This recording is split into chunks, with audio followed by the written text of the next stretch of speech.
Welcome to the Banker Lamp. Please enjoy the video. You're ready to get into your calendar. Start by signing into Outlook with the account that holds your events.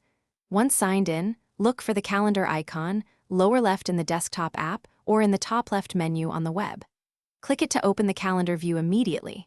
Make sure you accept permission prompts so Outlook can access and sync calendars. If you manage multiple accounts, pick the one you want to view first so your events appear without delay. Once you're in Calendar, choose a view that fits the task.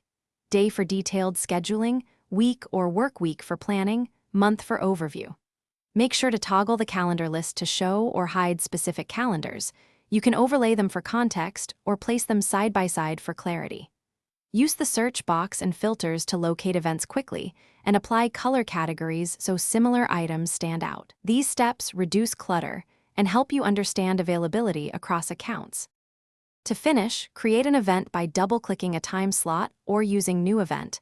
Enter title, attendees, date and time, and location, then set reminders. If you need collaboration, invite people or share the calendar with appropriate permissions so others can view or edit. Make sure sync and time zone settings match your device to avoid errors.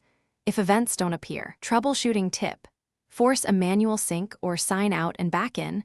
That often resolves missing. Thanks for watching. If this was helpful, leave a like and consider subscribing. See you next time.